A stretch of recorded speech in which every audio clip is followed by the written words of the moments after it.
Hey, what is up guys? My name is Ollie and today we are here with Nat from here. And Sara, Joyous Shapes. and we are going to compare what are the different prices that you can expect to pay here in Bali, Indonesia. We're going to give you the foreigner price, we're going to give you the local price so you can find the best budget for you for your trip here to Bali, Indonesia.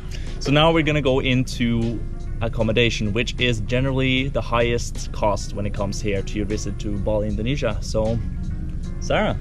Okay, so basically what I usually spend for 1 month here in Bali for my accommodation in a guest house, actually it's the place where we are right now, is 3.5 million. I have to say as well that I've been lucky because right now the prices are rising in Canggu. I've been moving here in this place in January, so the price was still low, and I'm still grateful because I'm still paying the same prices, which is cheap. But it's very possible that in the future it will rise because I know of people that are already paying 6 million for the same place that I'm staying in, and it's crazy. What do you have in here? Like what included in that, like towel or Yeah. thing? So here I got included Wi-Fi. I have a really big room with a really big bathroom. Got Wi-Fi. I already say Wi-Fi. It's not always working very well, but still. I have a big kitchen, a big green space. We have a huge pool as well, and the price is super worth it. For me, I spend 1.5 million a month. It's a really good place and huge bathroom, and they clean it twice a week, and then I got towel, and then it's included the electricity, but there's no kitchen. So yeah, I just gonna buy food from Gojek and thing. Yeah. But the last time, Marcus, he's Canadian. He wants to rent in my place. It cost for him 2 million, so different price. Most of the places I've found here has been through local friends or just random encounters that I met through traveling here.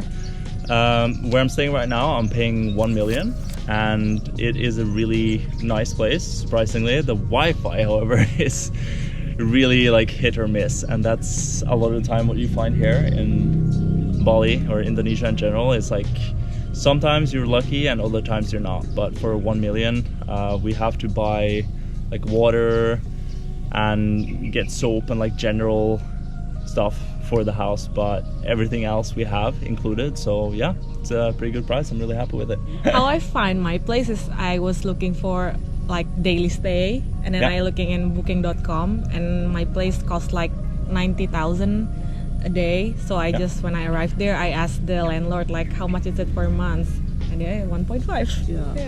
Yeah, I think monthly is much cheaper than having the place for week or 2 weeks. So definitely go for a full month if you are planning to stay here longer.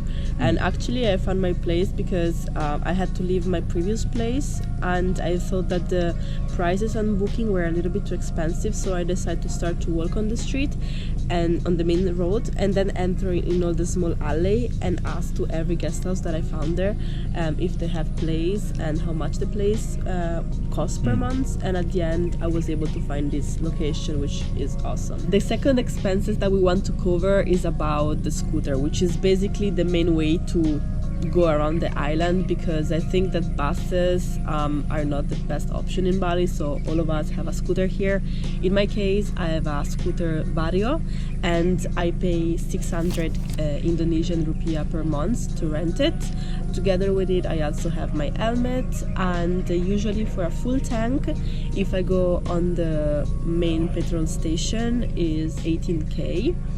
But if I stop by some local warung to buy a bottle of petrol, I can have a full tank for 40k. For me, I rent a Honda Beat.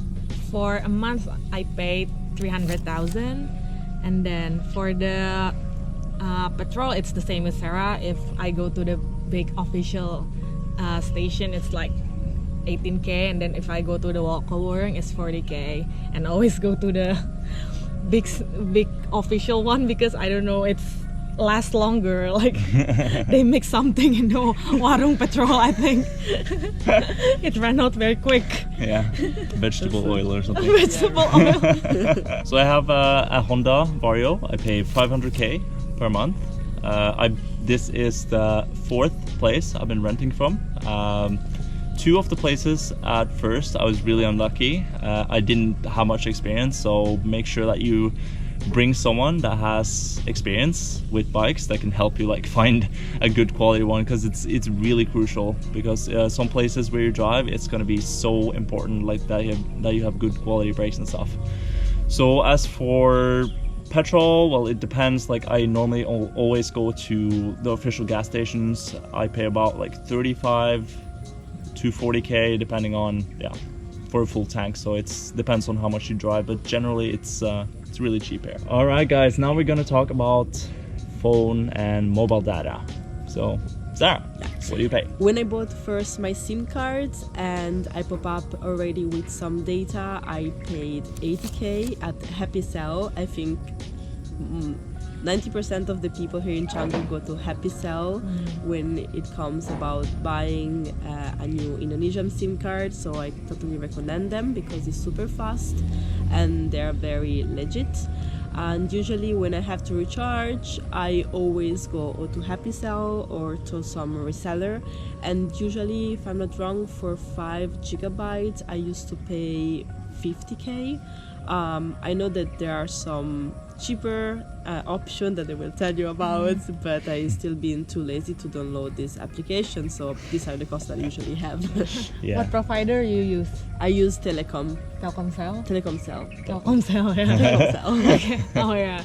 For me, the provider that I use is XL. I pay 60,000 per month. It's for 15 gigabytes. Yeah. Wow. Yeah, use XL. Yeah, Wow. so I use Telkomsel as well. It's just the easiest option that is available everywhere, so that's the one I got as well. So it was I can't remember the price, but it was probably around the same price, just below 100, like 70, 80 something the first time. And now every time after I downloaded the app, so I really recommend that, you're gonna get much better prices and you get promos and stuff, but now it's like back to normal and it's about 60k for 8 gigabytes. But it's been so few places where the service is bad and stuff, so yeah, it's been super reliable. The next topic we're going to talk about is the expenses for food. So in my case, usually when I wake up, I always go to cafes to work because I need a good Wi-Fi connection, and often I end up in cafe which have like a medium range of price that I spend, and many cafes offer the option to have 50k breakfast. This means like Western breakfast plus coffee or plus juice for 50k, but of course like usually during the day I also eat something else because it's normal to eat, I think. And I end up at the end of the day that maybe I spend around 200k, but this may really vary because like sometimes I also used to eat a lot like to local warung, and in this case maybe I spend like 20k for dinner or for lunch, so yeah, it may vary. I will say that my daily expenses for food goes around 100k until 200k. For me, same like Sara, like in the morning I always go to the cafe to eat the 50k breakfast because the local warung hasn't opened yet in the morning. And then for lunch, I usually go to the local warung. I can spend from 9k to 20k. It's like rice with chicken, with vegetable and thing. And then for dinner, I often go to the places that have promo. Like some restaurant have a promo like 50% off every day after 7 p.m. or the other restaurant is after 9 p.m. and it can cost like for a lasagna. Last night I pay like 12,000 because it's already discount. Yeah, I always go to that kind of places like find for discount. So I set for myself as a general rule to spend no more than 100,000 Indonesian rupiah per day. So the reason I do that is like to have a general overview of like what I spend in a day, and I found that on average I spend between 60 to 80,000 Indonesian rupiah per day. And if you do that, then you can every once in a while spend more as well. So I tend to go for local options. Of course, it depends a lot on where you are. Here in Canggu, I know a lot of places where you get food from around 10k.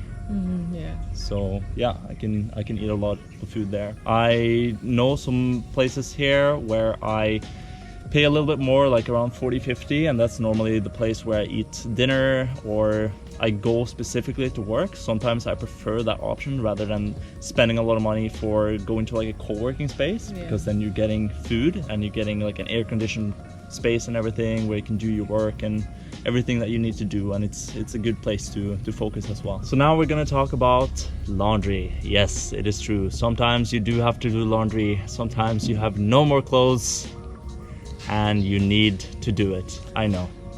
But the good thing is it can be very cheap. So I found a few places where you can do it for about 6,000 Indonesian rupiah, and it's 24-hour delivery as well. So it's really cheap. So that's more of the local option as well. For me, the laundry lady just pick up my clothes from my house and then deliver it again, and it's like she always take it on Monday and return it on Wednesday or Thursday, and for me it costs like 10,000 per kilogram, so for a week I can spend like 40,000. Yeah, I always like 40,000 ish for a week. So that's with pickup and delivery. It's included.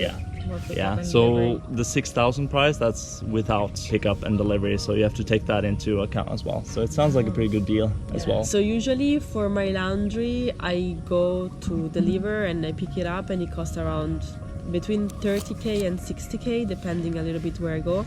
Usually I go to Quick Laundry, which is like a franchising, it's a little bit all over Canggu. Point is about the visa extension, because to come to Bali you can choose different type of visa. I am here with the business visa. Every month I have to extend it, and it costs me 850 Indonesian rupiah, which is about 55 euro per month. And I always use Bali Solve, so in case you want to use the same, go to them and say that Sara say hello. So I've been using Bali Solve, so I can highly recommend them. I used some other agency before that, but they were super expensive and not reliable, so I recommend it a lot. It's pretty normal with prices and they're super reliable. They're always messaging and giving me information when new things are happening and stuff, and keeping me up to date.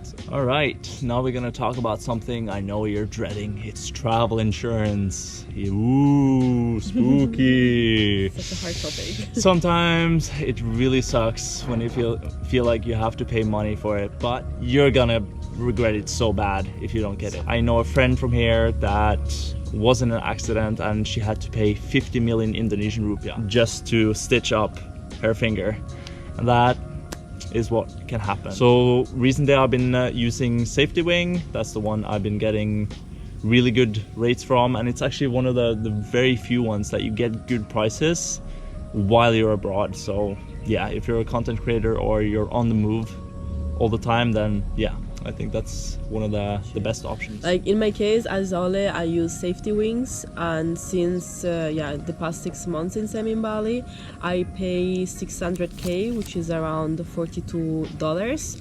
And it's not only a travel insurance, but it's also a health insurance. So they cover both like delayed flight as well as like surgery and things that can happen, like if you are sick. They also cover COVID-19, which was one of the biggest requirements for me when I come to Indonesia. So basically everything we're covering in this video is going to be down below. So if you're confused or you want to know more information, then yeah, just look there and it'll be more summarized. So this has been it for our overview of the basic, most important expenses that you're gonna find here in Bali, Indonesia, and hope you guys have found it useful. We have been saying it from our own experience. We have a few different viewpoints and different experiences, and hope it's gonna make it easier for you for when you're coming here. So I hope you learned something about the expenses that we have. It's cool to see also the kind of different type of expenses as bule and as local, and as there are people that maybe they're trying to budgeting more, there are people that are trying to budgeting less.